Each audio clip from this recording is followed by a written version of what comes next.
Heyo, and what is up, gang? Thank you for checking out Sledgehammer TV tonight. Monday Night Raw for the last couple of weeks has actually been a pretty decent show. I can't really say that about tonight's show. Two big moments on tonight's show that are pretty unforgettable. One of them way over the top, and the other one was pretty much expected. And we are going to go over all of that and so much more right here and right now. My name is Nick Nightmare, and you are watching your Monday Night Raw review and reaction show right here on Sledgehammer TV. Let's do it. The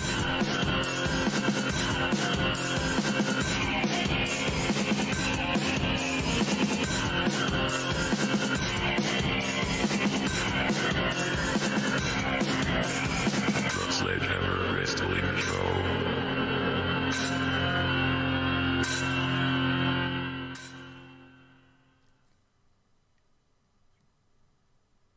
Monday Night Raw tonight said hello to Shayna Baszler as she made her debut on the red brand, and we also said goodbye to the legendary Matt Hardy in more than one way, apparently. Not only is he gone from the WWE, but he's going to probably be gone for good.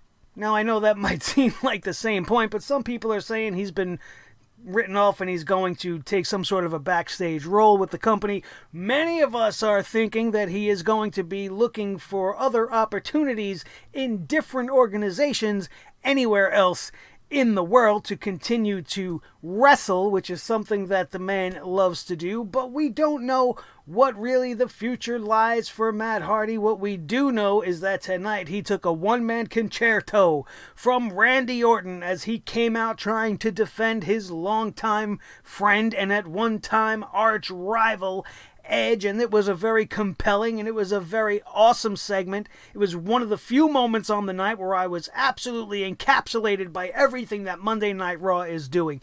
And you know what? Like we say all the time, leave it to the old school, right? You got Randy Orton and Matt Hardy, two guys that were brought up the right way, that were trained the right way in this business, that know what they're doing when they are out there.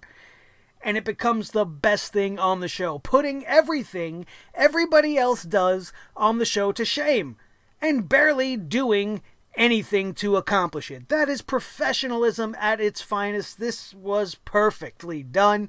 I thought maybe we would see Christian also get involved in this somewhere along the way.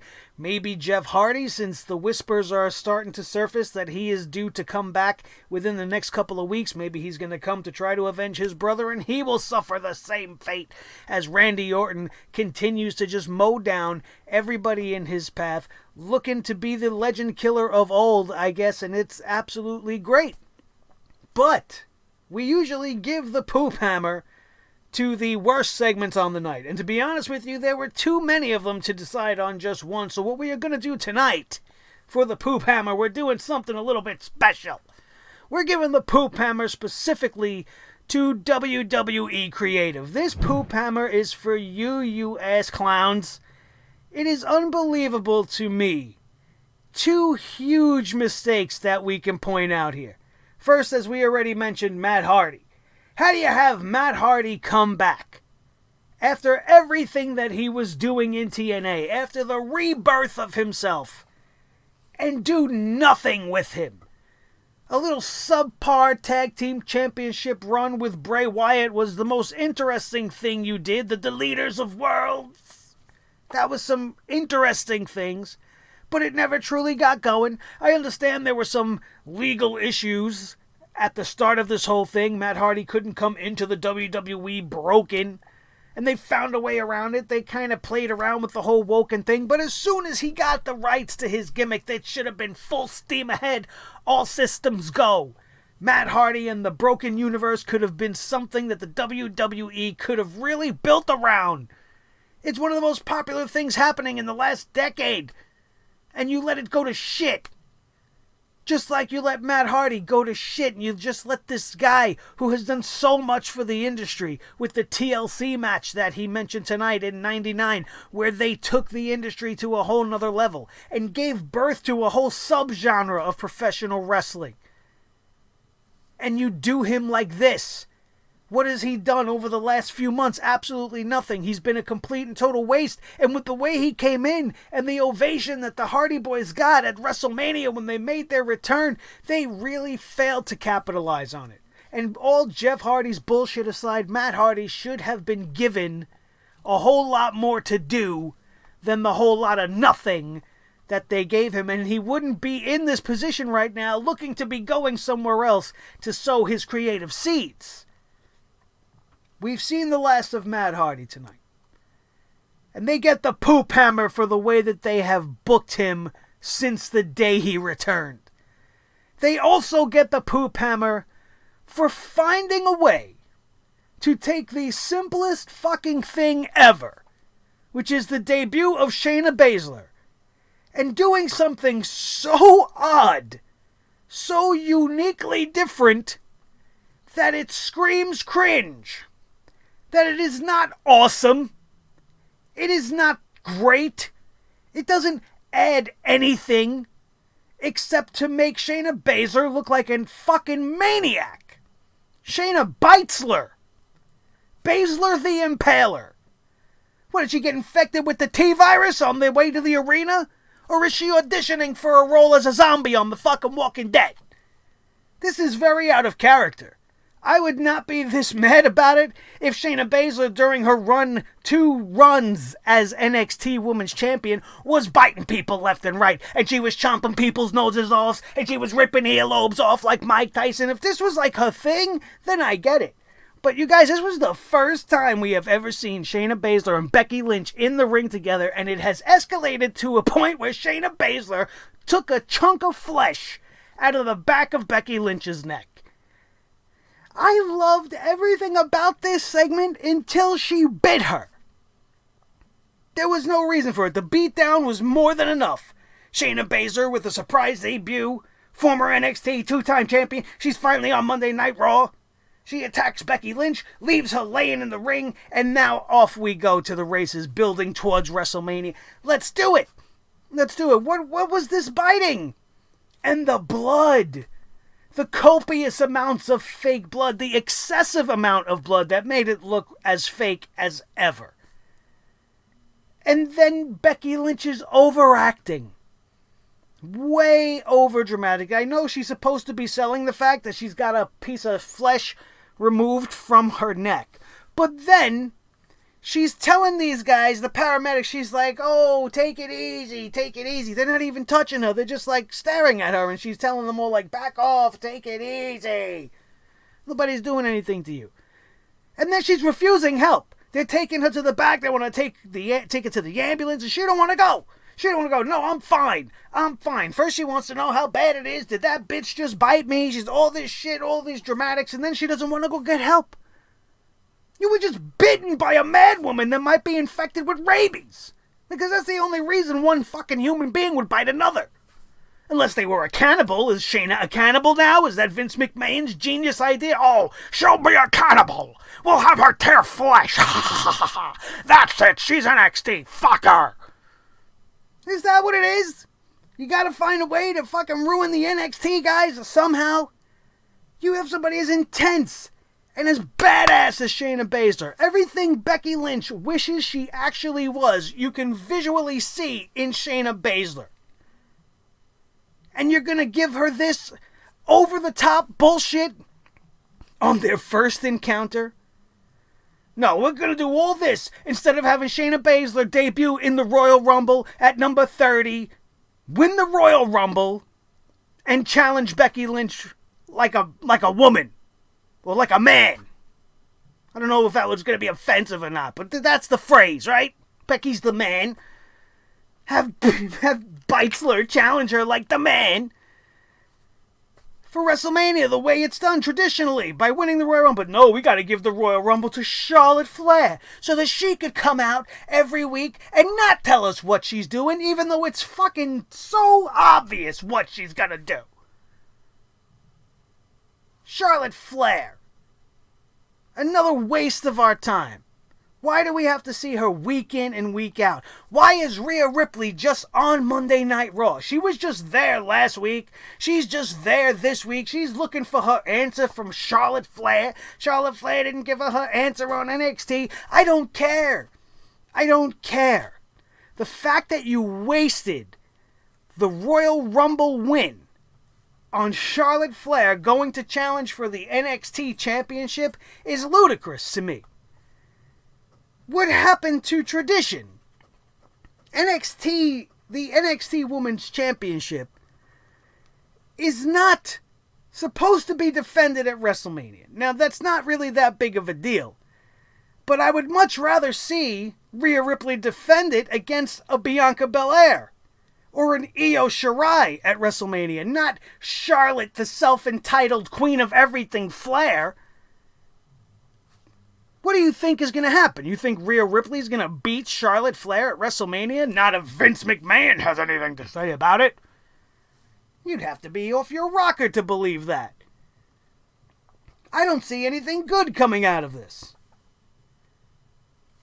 There's a lot wrong with this show, still.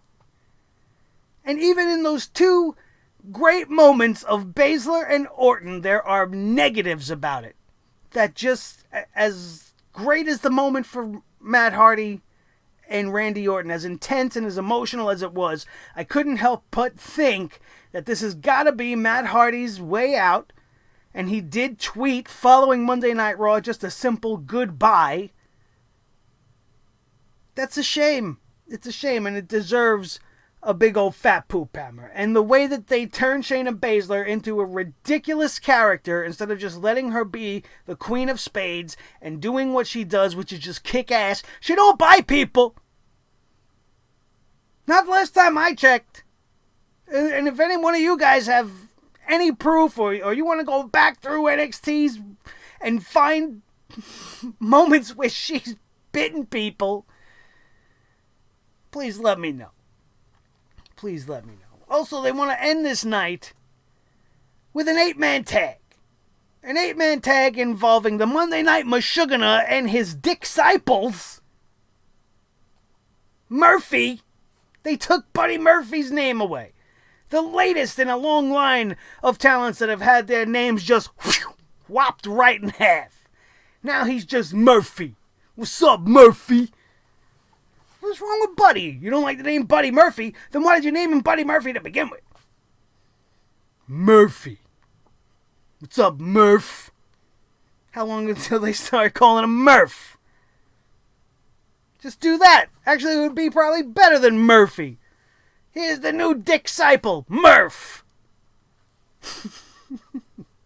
This show started out tonight with the Monday Night Dickhead and his disciples in the ring. He's wearing some fancy new jacket. It looked ridiculous. It's got like a faux fur collar, but it's kind of leather jackety, and it looks a little bit like an air what do you call it, a pilot's jacket or a windbreaker, whatever the fuck it's called. Whatever you call it, it looked ridiculous.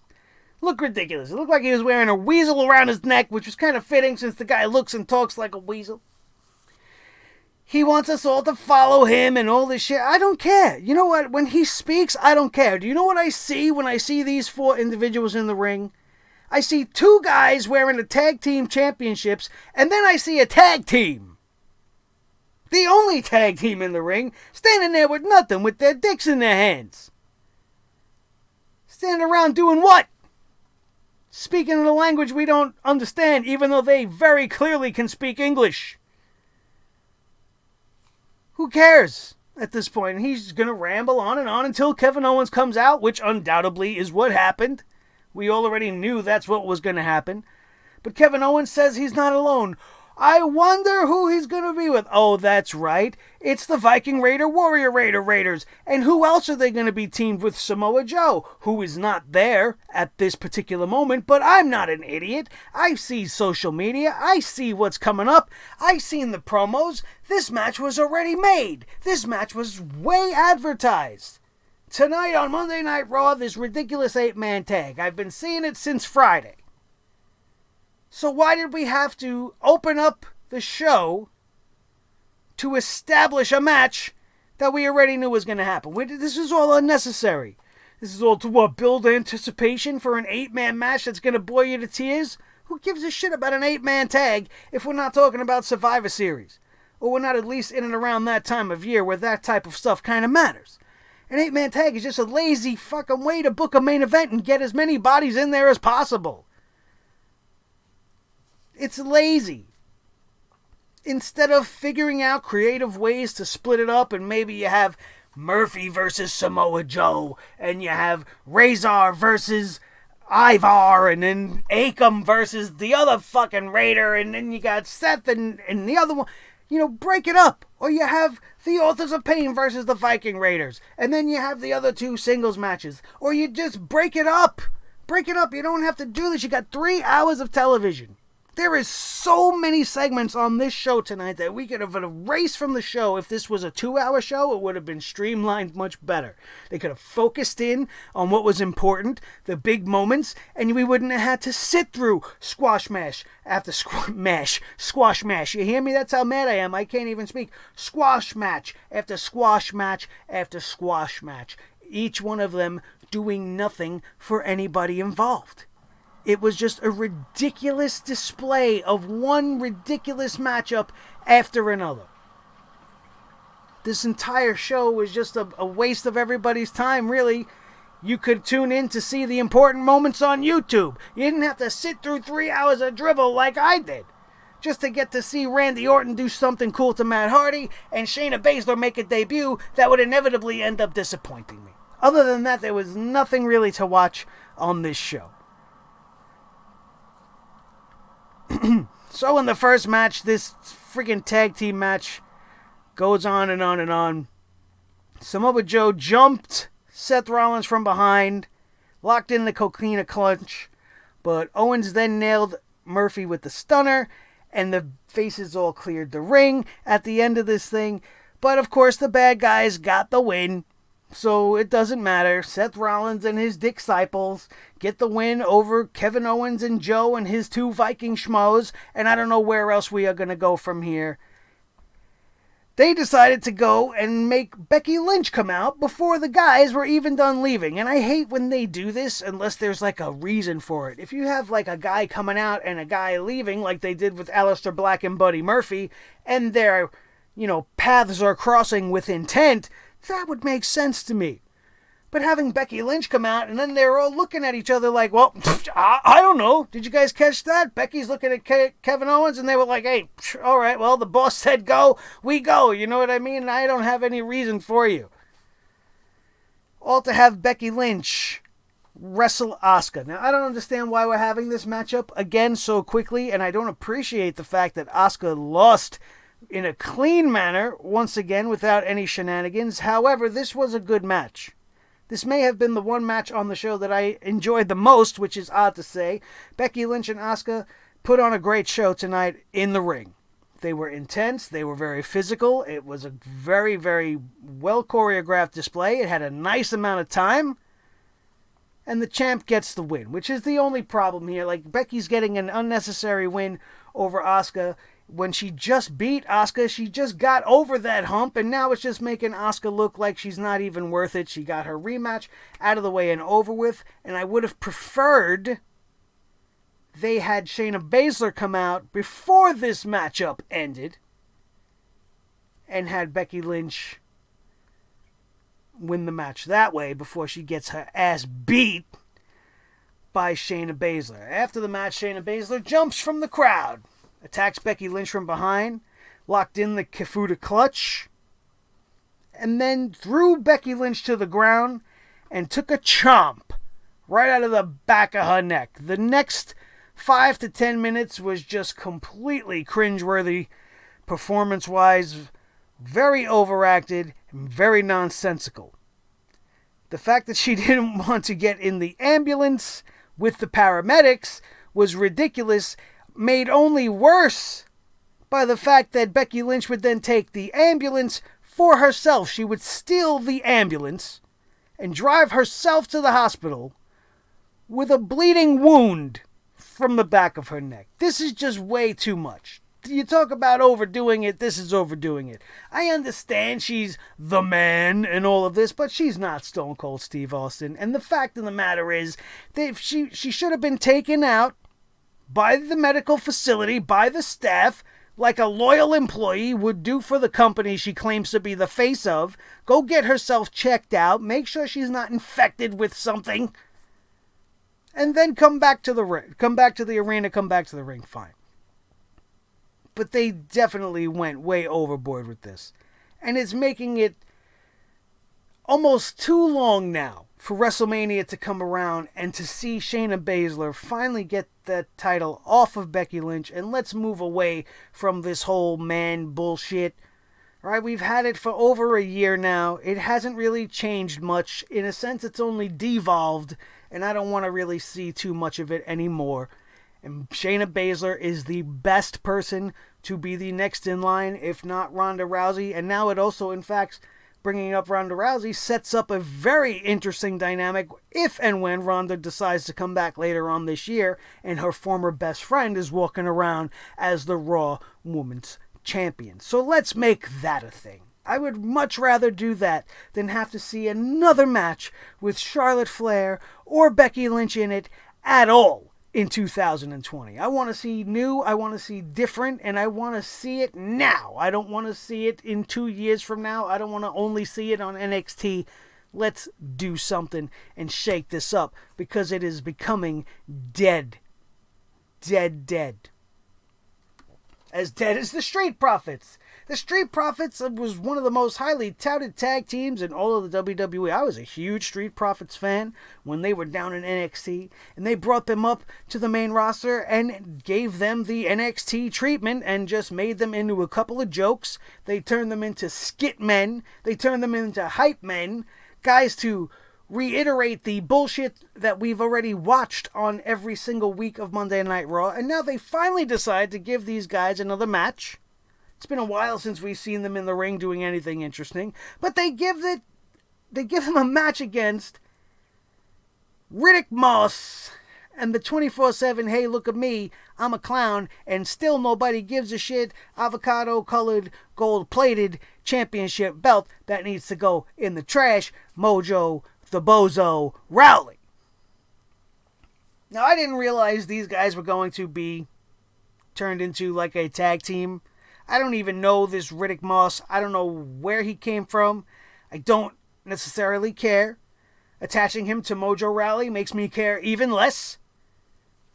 This did nothing for anybody. The Street Profits with a glorified squash over Mojo the Bozo and his Riddick Moss best friend, who after this match, after they would lose like a couple of clowns, would get up and turn on his buddy. He would turn on Mojo the Bozo and say, hey Bozo, give me that belt. I like avocados too. Hand it over, Bozo. So, Riddick Moss beats Mojo Rawley to win the 24/7 championship, and the entire wrestling world said, who cares? Are we still doing this 24/7 thing? Okay, great. Not for nothing, if this belt is not on R-Truth, then I really don't give a shit. The most interesting thing about the 24/7 title was whatever was going to come out of R-Truth's mouth. It should be renamed the R-Truth Championship and just given to him always. And nobody can defend it. I mean, nobody can take it from him. He doesn't have to defend it. Just give it to him. It'll be better than everything that you're doing with it now. Another waste of time tonight. The VIP Lounge. MVP came back at the Royal Rumble, much to everyone's surprise and to nobody really giving a shit. Here we have another aged veteran. We have a guy that is from the same time period as guys like Matt Hardy and Edge. But here's a guy that wasn't nearly as over as guys like Matt Hardy and Jeff Hardy and Edge. And a guy that's had some relative success on the indies since then. He had a mediocre run in Impact Wrestling and TNA here and there. But, you know, some people have a soft spot in their heart still for MVP, and I was one of those guys back in the day that was big on the ballin', and, you know, I was into his whole theme song, I'm coming, nobody can stop me. But you know what? You should stop him. You should have stopped him tonight. Because the VIP Lounge and having Drew McIntyre on it does nothing. The VIP Lounge, a show that we haven't seen in, 15 years? Does this mean that they just didn't want to give somebody else a talk show segment?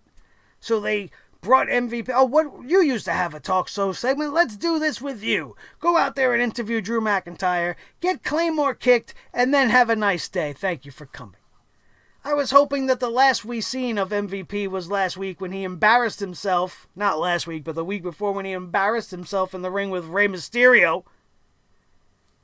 But all kidding aside, if MVP is going to stick around, scrap the VIP Lounge. We don't need another talk show segment. It's the last thing we fucking need. What we do need is a guy that has microphone skills like MVP has. Well, tonight he did seem a little bit rusty. You can't deny the guy has charisma. The guy has command of the microphone. And he would be a great manager. He wanted to be Drew McIntyre's manager. He pitched to Drew McIntyre, let me be your advisor. Let me guide you. Let me be your advocate, so to speak. And I think that's a great idea, but not for Drew McIntyre. Drew McIntyre don't need MVP. Guy's got charisma himself for days. The last thing he needs is a loudmouth, braggadocious manager who will do nothing but bring his character down. What he needs to do, MVP, is to take that same frame of mind and apply it to a cat like Ricochet. Ricochet is a great idea. One of my sledgeheads tweeted that one out at me when I made this point on Twitter. I tweeted this out. MVP would be a great idea as a manager going forward. It would keep him out of the ring. We wouldn't have to see him in the ring embarrassing himself. We wouldn't have to have another talk show segment. But some of these guys, like an Apollo Crews or a No Way Jose or a Ricochet or even the Street Profits, yeah, they can talk a mile long, but you give them a manager like MVP and you put the whole thing together and it becomes a better package. He could get these younger cats over in an ability that they obviously can't do just yet. And I think that's a great idea. I think that would be good going forward. Anything besides that, we don't need. This stuff, VIP Lounge, getting kicked in the face by Drew McIntyre for no reason. Not for nothing, before the Claymore kick to MVP, Drew McIntyre hit him with a headbutt that I thought for sure knocked MVP right back to 2005. I swear to God. It was an unbelievable headbutt, followed by the countdown and the Claymore, and the crowd is loving Drew McIntyre, and I can't ask for more than that. We finally have a guy headed towards the main event of WrestleMania, going against the Beast Brock Lesnar, and the crowd's into it. And it kind of just happened on its own. And maybe that just sort of happens around this time of year. The crowd just latches on to that one guy that they feel is special. And hopefully they don't do what they've been doing to these guys like Kofi and these guys like Seth. And once Drew McIntyre climbs the mountain, hopefully they stick with him. Because here's a guy that could really be on top for a good amount of time. And you have a plethora of heels for him to work. And I think it would be great for the company to finally move past some of this other bullshit and put it on a guy like Drew McIntyre. He's a good-looking kid. He's a tall guy. He's built like a brick shithouse. He could talk the talk. I say go with it. I say go for it. But hey, listen. WrestleMania is right around the corner. 55 days away. As of today. We'll be there before you know it. Another unnecessary segment, Angel Garza with Zelina Vega is booked in a match with Cedric Alexander. Immediately. First of all, Cedric Alexander gets no entrance. He is now a jobber. I guess he's always sort of been a jobber, but there is no more clearer indication of that than there is tonight. There is just Cedric Alexander waiting in the ring for the brand new Angel Garza, who's only been here for like a week. And he's got Zelina Vega, because she needs her little Andrade. You know, without her Andrade clone, they would have nothing to do with Zelina Vega, who's a fantastic wrestler, by the way. Why they couldn't just have her in the women's division and add that to her also being a manager, that would be something we can do, right? But no, not the WWE. She's probably too small for them, even in the women's division. The Mighty Minx is much more than just a manager and can do more than just play interchangeable, parts with whoever the new Spanish guy of the week is. But this got a little weird because, of course, Humberto Carrillo comes out, right? His music hits, and I don't understand that. The guy comes out in street clothes to attack his cousin for what he did to him last week. And I think this whole segment would be a lot more effective, and things like this would be more effective if once in a while you didn't hit the intro music. It would make it seem like more of an attack, more of a surprise, like the company wasn't even in on it. Oh shit, this guy just came out of the crowd. But no, you have his music hit and he come running from the back like nobody knew he was going to come out. A little bit ridiculous. And this interaction was probably longer than the matchup that Garza would have ended up having with Alexander. He scruffled with Carrillo before the match began for a while, but security and referees would get Humberto the hell out of there, which I wish they would just do every single week, because I don't need to see Dr. Dimples on my TV. And then we would still have this matchup, Angel Garza versus Cedric Alexander, which didn't last long. Cedric Alexander, squash match, jobbed out to Angel Garza. Okay, great. We go to the back to Charlie Caruso interviewing NXT Women's Champion Rhea Ripley. Ripley doesn't care that Ric Flair's daughter, Charlotte Flair, hasn't responded to her yet. Sarah Logan interrupted. I don't know why. Sarah Logan's mad. She's like, oh, you think you just come to Raw and do what you want?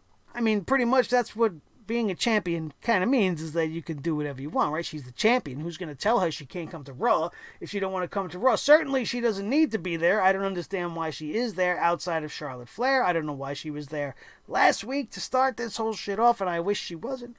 But here we are. So Rhea Ripley very, very wisely goes, I'm Rhea Ripley. Who the hell are you? Which I appreciated, because nobody knows who Sarah Logan is unless you're an idiot like me, who's been watching and knows who this strange girl is that's now painting her face and used to be part of the Riot Squad. And not for nothing, I didn't think so, but I'm finally coming around to the fact that maybe just reuniting the Riot Squad and trying to kick that off again might have been a better idea. Because this Sarah Logan thing, it ain't going nowhere. You have her come up here and try to be the defender of Raw, and you do the same thing with Mojo the Bozo, and now you have these guys keep talking big talk. And I'm going to make things serious. I'm here to defend my brand, or whatever the hell it is. And they want to seem like a viable competitor, and then they go out there and get squashed in minutes. So all of their words mean nothing. Anytime they speak, it doesn't matter, because they can promise you the moon and the stars. They're going to go out there and get mushed in 30 seconds or less. Or 3 minutes or less, or whatever the case may be. Sarah Logan stepping out of bounds, interrupting Rhea Ripley, which was inevitably going to turn into a match on this night. Subsequently, as I was saying with the Riot Squad rejoining being the better way to go here, the whole Liv Morgan thing, we all know how that turned out. They're not even acknowledging it anymore. They're just moving away from it, and now apparently they're having Ruby Riott be mad at Liv Morgan because she's making decisions for herself. So Ruby Riott is going to enter into this feud with Liv Morgan, and I'm struggling to understand why Ruby Riott would be so determined to keep Liv in her place, but Sarah Logan could go around talking shit and calling out Rhea Ripley, and you don't have a problem with that? Shouldn't she be following your orders too? I don't know, whatever. The Riot Squad right now is a mess, even in their singles iterations. I mean, it's only getting started for Ruby Riott. Who knows where it's going to go, but right now, I'm not liking the direction thus far. Sarah Schreiber also was in the back interviewing Bobby Lashley and Lana. And if you guys ever want to be terrified, all you got to do is look at that picture right there. I'm sorry, but that's exactly how I feel, and what I feel inside when we see Lana. Oh, God, I don't want to look at it again. Let's not.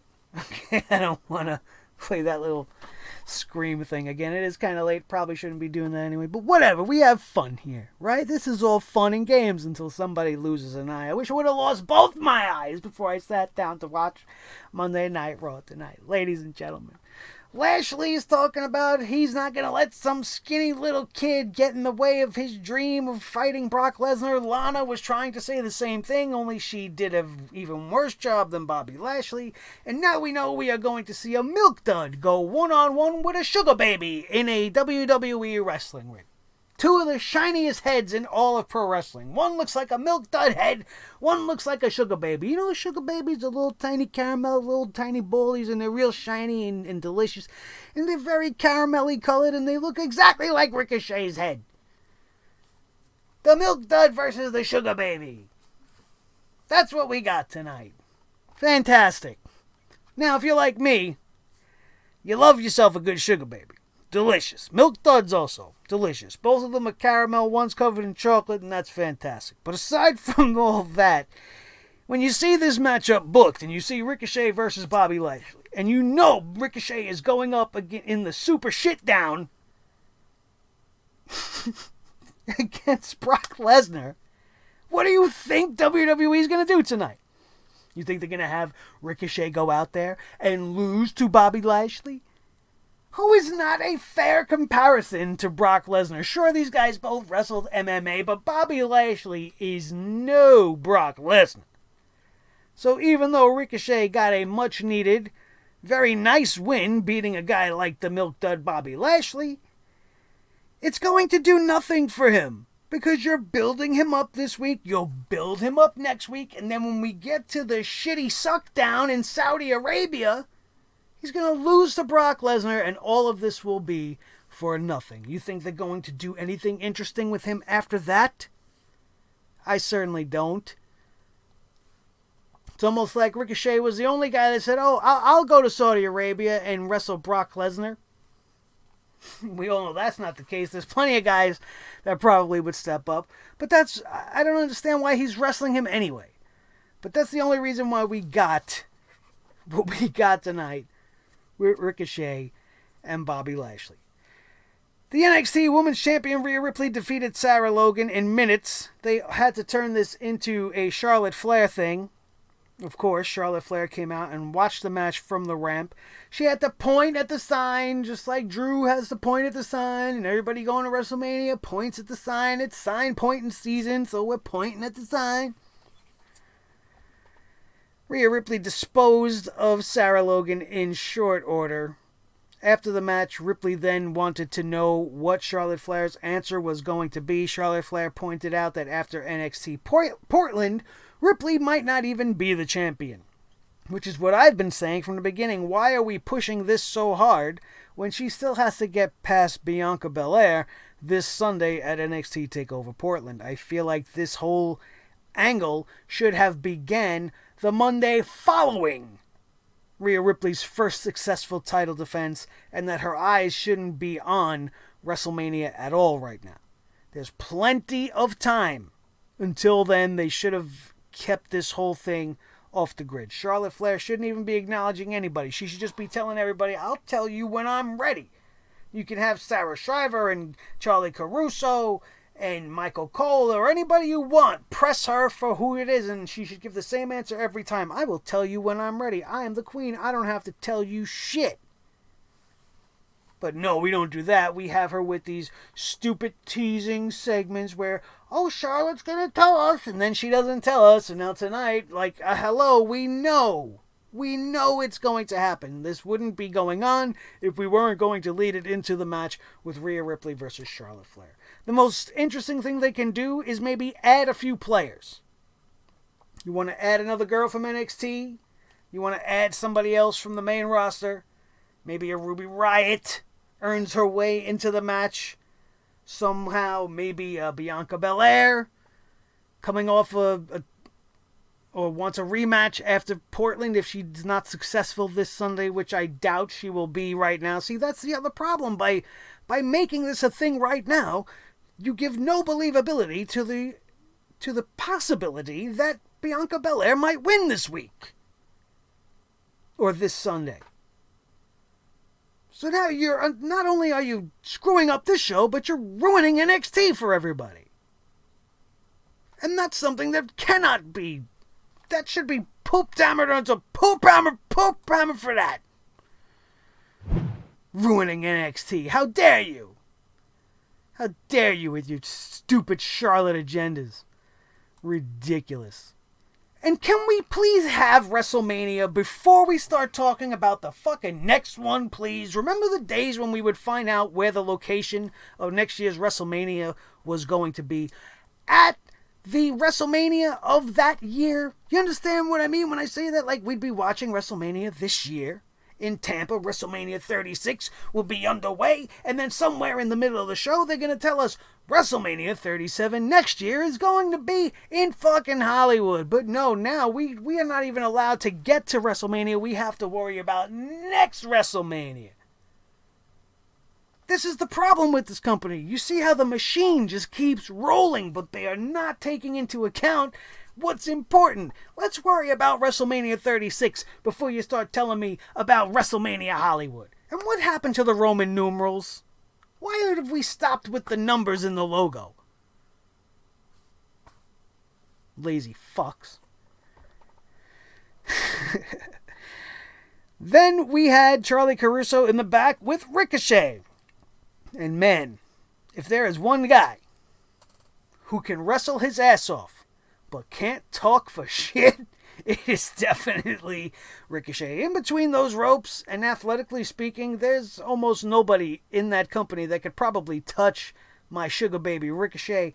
But, man, you give him a mic, and it's like he locks up. I just feel like he's a bundle of nerves. He can't deliver the simplest of promos.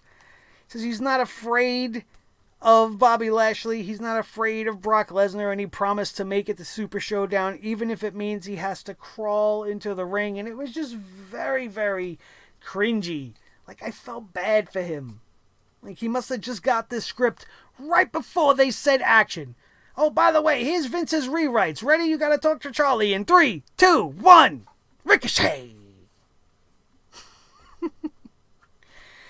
This was followed by the match. Ricochet defeated Bobby Lashley. This match wasn't that bad. It was interesting to see the dynamic. You know, I always say that styles make matches, or contrasts in styles make matches. And you got the high-flying, sugar baby head Ricochet doing all of his Ricochet things versus the phenomenal Milk Duddy-like powerhouse of Bobby Lashley. And they actually put together a pretty decent matchup. But as we said going in, you know Ricochet is going to win because they want people to maybe believe he could beat Brock Lesnar. So we're going to have him beat a big muscle guy this week. I don't know if now Bobby Lashley has done something to get on somebody's shit list or if he's just suffering the effects of everything going on with Rusev. Rusev has disappeared. Apparently he's going to be back for the Super Shitdown just like AJ Styles and Andrade. But he hasn't been around for a while. Apparently there's contract talks in the works and things aren't going so well in the land of Rusev. It hasn't been a happy Rusev day in a long time, and I don't know what the hell is going on there. Maybe what's happening with Lashley is just something residual of what's going on with Rusev and Lana, and now he's going to suffer that wrath as well because he's involved in their storyline. Otherwise, this is just Vince being Vince and just serving up some guy, sacrificing a Bobby Lashley just to put forward whatever message he's trying to tell, whether or not it makes sense or whether or not it's good for either of the talents involved. Ricochet beating Bobby Lashley tonight, while impressive, will effectively mean nothing because in just a few short weeks' time he's going to be swallowed alive by Brock Lesnar and sent right back down to the shit barrel. To the bottom of the shit barrel. Randy Orton's promo, the best moment of the entire night, hands down. Once again, Randy Orton, like we talked about at the start of the show, has been killing it. He came out to address the situation. Apparently, he's going to give everybody this explanation, and he noted that he did owe everybody an explanation, but then Matt Hardy's music would hit. Actually, the Hardy Boys music would hit, and Matt Hardy would make his way to the ring. The fans were really into it. Everybody started chanting delete. And when this began, I did not think that this was going to end up being the last time we would probably see Matt Hardy on Monday Night Raw. But sadly, that seems to be the case. Matt Hardy came out and talked about the history between himself and Edge. He wants to know why Randy Orton attacked Edge, and his point is 100% valid. Where he was coming from was the fact that everybody knows the history between himself and Edge, to which the crowd broke into a Lita chant, proving Matt Hardy's point. Everybody knows everything that went down. And if you think about it, this was a great thing to bring up, because if a guy like Matt Hardy can have Edge ruin his life to that extent, and then, settle it with him, and since then find ways to reconcile, what possibly could Edge have done to Randy to have him ruin the specialness of an almost impossible comeback? A very highly unlikely comeback. A comeback to which Matt Hardy made it known that Edge, whenever he would talk to Matt, would constantly just say, what if? What if it was possible? What if I could get back in the ring? And now here he is, and he attained that moment, and he's standing there in the ring, and Randy Orton comes out and ended it all in a moment. Matt Hardy harkened back to how they were when he hated Edge so much. Even though before he turned on him with the whole Lita situation, he used to travel down the road with him, and Edge, and Christian, and all of them at No Mercy had that ladder match in 1999 that changed the industry. His hate for Edge went away for Edge when Edge had to retire. They both loved the WWE Universe, and Matt Hardy said he can't imagine his career being taken away from him when he's not ready for it. After Edge retired, Hardy and Edge became good friends again. And after 9 years, Edge made his return, and Randy took it all away. Matt Hardy then screams, "What's wrong with you?" Which is what I think we all really want to know. What the hell is going on in the head of the Viper? Why? Why did you do this? Randy Orton didn't answer. He then attempted to give Matt Hardy an RKO, but he was a little bit quicker than Randy Orton. He threw the microphone at Randy Orton, forcing him to catch it instinctively, which let Matt Hardy get out of the way just enough to mount just a little bit of offense. They fought a little bit for just a few seconds before Randy Orton would get his hands on Matt Hardy, hit that RKO, and then would give the one-man concerto just like he did to Edge as the fans booed him to death. And Randy Orton soaked it all in like a champion heel that he is on his way up the ramp, and we would say goodbye to Matt Hardy. That would be the end of the Hardy run that we all wanted so much just a few years ago, that would end up being just another underwhelming notch on the belt of his WWE career, which is a goddamn shame, which is why they got the poop hammer. Sarah Schreiber in the back interviewed Ruby Riott. She said she returned to teach Liv Morgan that she strikes when Ruby says she wants to. Liv Morgan is a follower. She will always be a follower. And I guess we're going to have this. So, I guess we'll see where it goes. Aleister Black defeated Akira Tozawa in just a couple of minutes. Squash! What is this, the fourth time? Like I said, a whole show full of squash matches. He kicked Akira Tozawa's teeth out of his mouth and then gave a stupid promo sitting in the middle of the ring, talking about feeling like an animal in a cage. So what is he, Eric Rowan's pet? Aleister Black is trapped in a cage. Is that where he is when he's not wrestling? Does he have to go in the little burlap box? Or is that where Shayna Baszler's been hanging out? Is she the one biting everybody in the cage? Ridiculous. Aleister Black wants to know if anybody feels trapped in the cage with him. I do. I feel like I'm trapped in a cage every single time I watch a WWE program.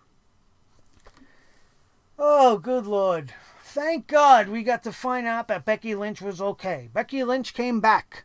Becky Lynch came back, everybody, and here's a telltale sign for you guys so that you know it is all bullshit and the WWE has no idea what they're doing. Becky Lynch comes back to the arena. She goes to cut her promo, and she's got a bandage right here. She's got a bandage here. She was bit on the back of the neck. She's got a bandage on the left side of her face. Like a vampire bite was supposed to be there. She was bit on the back of the neck. But the bandage is here. Just want to point that out to all of you. Becky Lynch gave this underwhelming promo that really didn't need to happen. This could have been saved for next week. She didn't need to come back to the show. She didn't need to drive herself away. She didn't need to drive herself back. They let her take the ambulance back. They let her steal that same ambulance and bring it back to the arena. That's the story you're telling. She stole an ambulance from paramedics from the arena, drove herself to a hospital, got treated, left the hospital, and then stole that ambulance again from hospital property and made it back to the arena. No charges pressed. Ridiculous. Becky Lynch says what she's been saying to mostly everybody is that, Shayna Baszler, you better find me before I find you because I'm the man and I'm mad and blah, blah, blah, blah. And the minute Shayna Baszler beats Becky Lynch, the world will be a better place. The WWE announced the Tawaik Cup because, it's this shitty suckdown coming up in Saudi Arabia. The most unnecessary pay-per-view since the greatest Royal Rumble and Great Balls of Fire. And they have to have some stupid gimmick. I guess because we've had a trophy at the first two, we have to continue this. And I'll say this about that. The Tawaik Cup is by far the nicest looking useless piece of junk they have come up with as a reward for these useless things. But what is it going to be? A gauntlet match? We're going to have a gauntlet match featuring AJ Styles. We're going to see R-Truth in there. We're going to see Rusev, Eric Rowan, Bobby Lashley, Andrade. And somebody's going to win this ridiculous cup that's going to mean absolutely nothing. If the Andre the Giant Memorial Trophy means nothing, what does the Tawaik Cup mean to anybody outside of Saudi Arabia?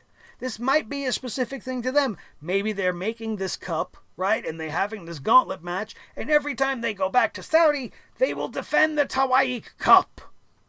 At least it would give it some sort of purpose. It won't have much use or much play on the rest of the year. And it won't be on, worldwide televised events and whatever. But whenever they do their Saudi thing, they'll have this special cup.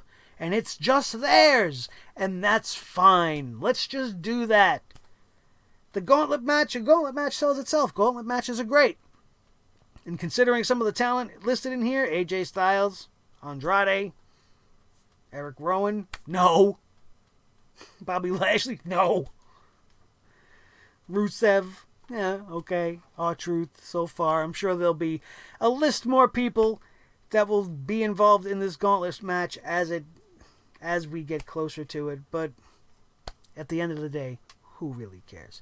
I care as much about the Tawaik Cup as I cared about this 8-man tag to finish off the night, which would see Seth Rollins, Buddy Murphy, and the Authors of Pain taking on Kevin Owens, Samoa Joe, and the Viking Raider, Warrior Raider, Raiders, which ended when...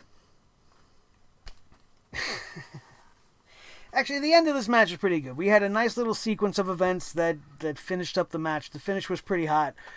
But we had Seth Rollins hitting Samoa Joe with a stomp while he had the coquina clutch applied on Buddy Murphy. Buddy Murphy was actually tapping out, but the referee did not see it before Seth Rollins freed him from it with the curb stomp. That would be enough for Murph to get the pin on Joe to get the win for the Monday Night Mashugana and the Disciples of Piss, or of Murph, the Disciples of Murph, on another superb episode of Monday Night Raw. And this has been another superb episode of the Sledgehammer Wrestling Show, and that, I know, is a guaranteed fact. I had a lot of fun doing this one. We had a lot of jokes, because the WWE is just that. it's a big giant joke. And it gave us a couple of nice key moments, a couple of decent wrestling matches, but overall,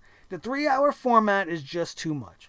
Then we won't need 8-man tag team filler main events. We won't need 4 different squash matches, which were accompanied by 4 unnecessary promos for the most part, which would have taken at least 1 hour away from this show, which would have done it a whole lot better. Would have done it justice, and it would have felt better for us to have sit through. Overall, not the worst episode of Monday Night Raw, but considering how they've kind of been on an upswing, this was a little bit of a dip down, at least on this channel. And this is the World Champion podcast of all the podcasts in the world of professional wrestling. And you might not have known that before, but you do know it now. Thank you guys so much for joining me once again as we bring the hammer down on Monday Night Raw like nobody else does. My name is Nick Nightmare. This is the team, Thor the Sledgehammer, the official Sledgehammer of the Sledgehammer Wrestling Show. His tag team partner, the World Heavyweight Champion of all the microphones in all the world, Mr. Blue.